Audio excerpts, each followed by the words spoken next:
Land order అదుపు తప్పింది, భారీగా ఖైదు రేటు పెరిగిపోయింది, హైదరాబాద్ని పట్టించుకునే వాడే లేడు. మరి మా అన్నది పడుచుడు, మా అన్న అమరాబాద్ పులే. కాంగ్రెస్ కు ఓటు వేయాలంటే మన ఇల్లు మనం కూలగొట్టుకున్నట్లే. కాంగ్రెస్ నేతలు యూరియా బుక్కుతుర్రు, యూరియా బ్లాక్ మార్కెట్ దందా నడిపిస్తుర్రు. ఎమ్మెల్యే గన్మేన్ లారీ ఎరువులు అమ్ముకుండు బీఆర్ఎస్ వర్కింగ్ ప్రెసిడెంట్ కేటీరామ్.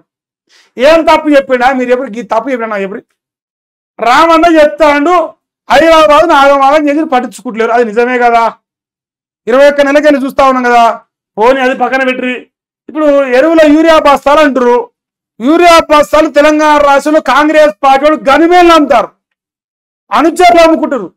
నువ్వు పార్టీ ప్రెసిడెంట్ ఇంకోటి అయినా అనుకో కాంగ్రెస్ లా, నీ ఇంటికే యూరియా వస్తాను, ఇంటికి నీ గర్వ కాడికి వచ్చే వస్తుంది లారీ. ఇందిరామ రాజ్యం అది గట్టి ఉంటుంది. అసలు లా అండ్ ఆర్డర్ అంటే మాకు తెలియదు. మా అన్న పట్టపగటి ఓటుకు నోటి కేసులో పట్టపగటి దొరికింది 5 లక్షలతో 50 లక్షల కట్టతోని. అంతకంటే మునగాల మీరు? ఆ రోజే లా అండ్ ఆర్డర్ వీగలు ఇప్పుడు వీక్తాయి.